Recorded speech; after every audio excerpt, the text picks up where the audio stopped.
Why is the Secret Service carrying a mysterious box behind President Trump? Because whatever that thing is, it's not what they're telling you.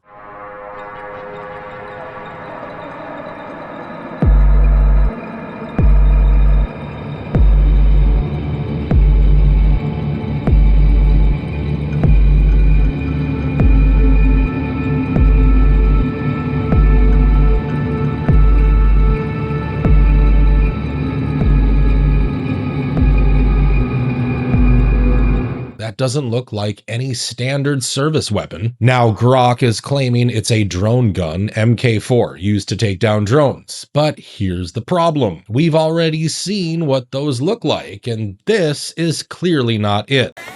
She's in great shape. Great shape. Look at her. You want a picture?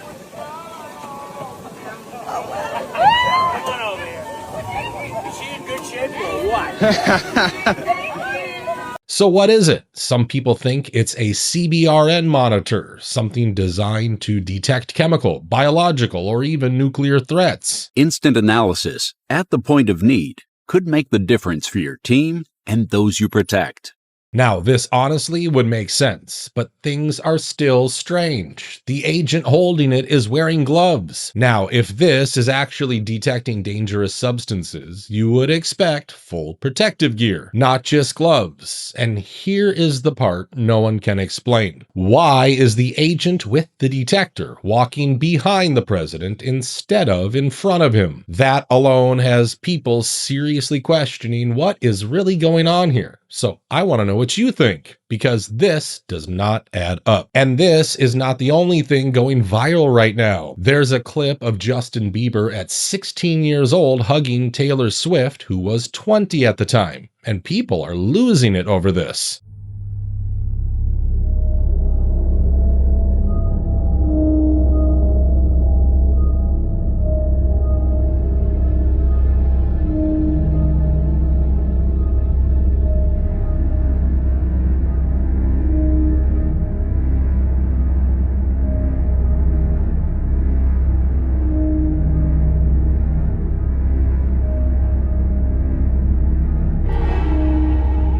Now, while some people are asking Taylor Swift to explain how she got into this situation, others are pointing out another clip. So check this out, yo. Justin, you ever seen the movie 48 Hours? Right now, he's having 48 hours with Diddy, him and his boy. They're having the times of their lives, like, you know, where we hanging out and what we doing. We can't really disclose. Now people are asking a very different question. Why did no one say anything when a teenager was around someone like Diddy? But now everyone is outraged over this. And just like that, the internet is divided again. And it does not stop there. Anne Hathaway is also trending after making comments about Hollywood beauty standards. So when I came on the set and I saw that the models, who were very lovely, were all a bit traditionally sized, I kind of went to the producers and was like, wouldn't it be great if there were just more bodies, more types of bodies? And they looked around and they said, we're so annoyed at ourselves that we didn't notice that. And they made the change in like 2 seconds. So all credit to them. Some people are saying she's just trying to eliminate ultra skinny models so she does not look bad on stage. Meanwhile, a lot of folks are saying this might actually be a good thing. Maybe it is time we stop glorifying bodies that look genuinely unhealthy.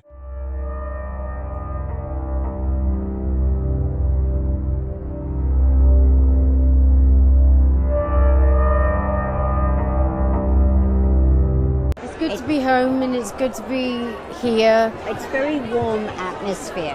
It's very friendly, and it's a great vibe. It's been an amazing feeling having so many people care about you. It's a gift. And to know that people love him just as much as we did, and they're here giving us so much grace and just support, and it's beautiful.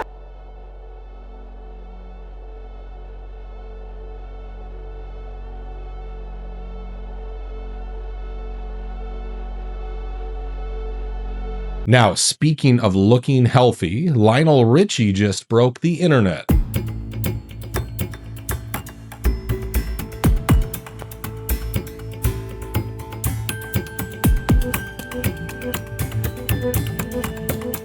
People are, of course, discussing how a 76-year-old man is dating a 36-year-old woman. But there is another very simple question everyone keeps asking. How the hell does he look like that? Seriously, standing next to John Legend, who is nearly 30 years younger, Lionel Richie somehow looks younger. Explain that. Gentlemen, together to your right. John Lionel, to your right, to your right. John Lionel.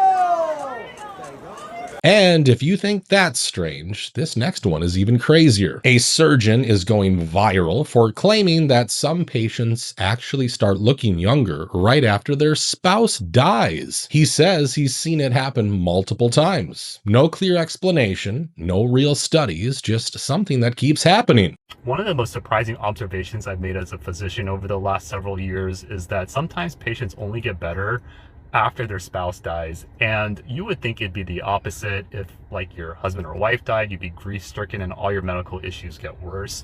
But I've seen the opposite, and I probably noticed this at least a dozen times in the last several years, is where I got a lot of older patients who've been married for decades, and at least in front of me, they look very sweet and happy together. They come in together. And then tragedy strikes. One day, it's just the one person that shows up, and they start to do so well. They are age reversing before my eyes, like 10, 15 years. All their medical conditions seem to melt away, and they seem to just have more spirit and energy in their voice and just their movements. But they'll tell me how sad they are, but I can hear in their voice that they're not. Now, let's talk about chicken. Dr. Phil is now going viral for asking a very simple question. Why does our chicken have so many ingredients? People will tell me, well, I go to the store and get a baked chicken. And I say, okay, does it have a label on it with ingredients and how many are on there? And they say, well, 17. Well, a chicken ought to say chicken. Exactly. Exactly. You look on it, it's got 17 ingredients on it. A chicken should say chicken. And it's got 17 ingredients, 14 of which you can't pronounce. That's not a chicken. And I agree. I mean, seriously. And here's the part that should concern you. That same chicken is not even allowed in parts of Europe and the UK. Did you know that even organic chicken can be dunked in a chlorine bath and have up to 12% retained water from the chilling process? Which means unless your chicken says it's air chilled, it is full of chemicals and chlorine that are absorbed into the chicken when it is chilled. I think we can get a good deal on both sides. You can't both have chlorinated chicken and not have chlorinated chicken. And I've been really clear that we are not having chlorinated chicken in the UK. And it's not just chicken. Beef is right there with it. In fact, I made a whole video exposing what they're feeding us. Did you know milk produced in the United States is banned in Australia, New Zealand, Japan, and all of the EU, and is banned because of a growth hormone they give to the cows to make them produce more milk. It's called RBGH, and all of these countries have banned it because of how damaging it can be to our health. Europe banned this hormone over 20 years ago. But yet the regulatory authorities in the United States continue to approve it for use every year. And yet no one wants to answer these very serious questions about our food. And speaking of food, Prego is now pushing a device that records your private dinner conversations. Yes, a recording device on your table, listening to everything you say. The popular pasta sauce company Prego is joining the tech world by officially launching a device that sits on your table and records dinner conversations. Technology reporter Mike Dubusky is tracking it. All right, so what is this Prego pasta sauce collaboration all about?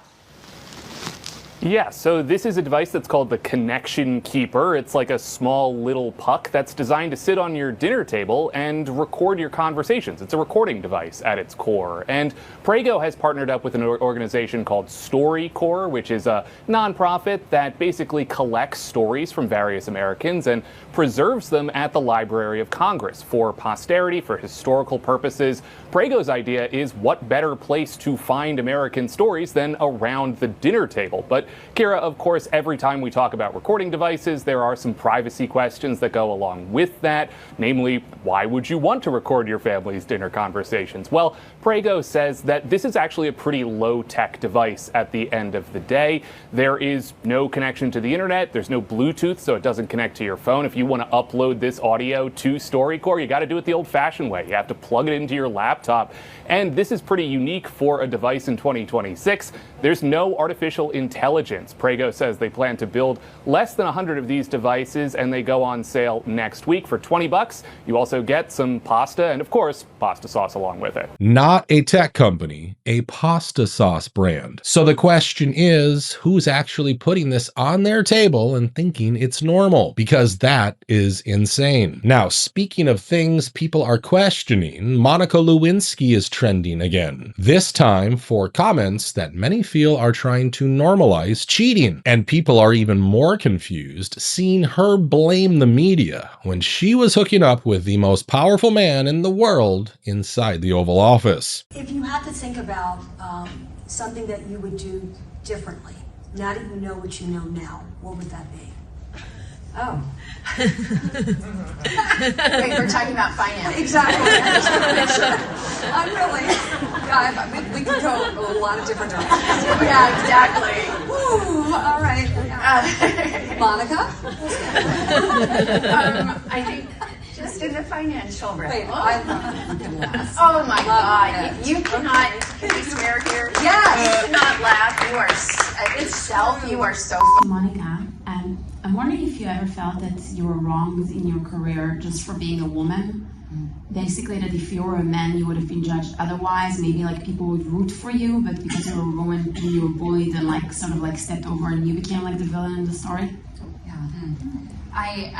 I definitely think that being a woman had so much to do with what my experience was, and I think also being a woman who didn't necessarily look like the person someone assumes would be in a situation like that. That was also, we didn't even have words for slut shaming and fat shaming. And so I think that, I don't know that Jay Leno would have made as many jokes in late night had I been a man. And because it becomes so much about how you look. You look amazing now, by the way. Oh, thank you. You're in your 50s. In your 50s.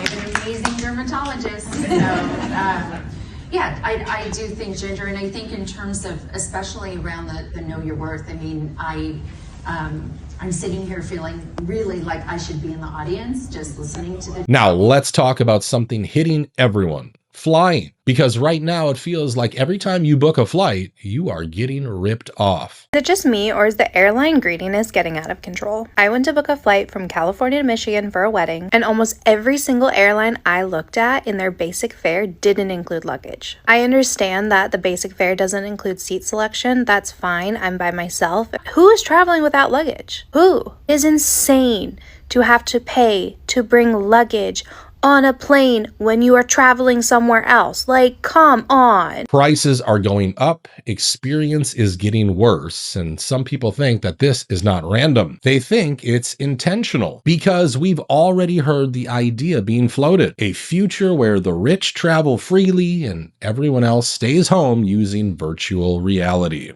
There's going to be people of means who are going to travel, and then there's going to be people maybe who are lesser means who might actually be able to use an Oculus or a Magic Leap or some other kind of device to travel to the same place, but from their own couch. But in many ways, it's actually going to create even more distance between those two people. That psychologically, and I think that we've experienced this through social media. In many ways, it's brought people closer in certain ways, but actually created this remarkable divide because it's even more visible. Actually, the divide in certain ways. Now let's end this video with Amazon drivers. A woman is going viral for exposing her workload. 300 stops in a single shift, unrealistic targets, constant pressure. Are y'all crazy? Hold up. Are y'all crazy?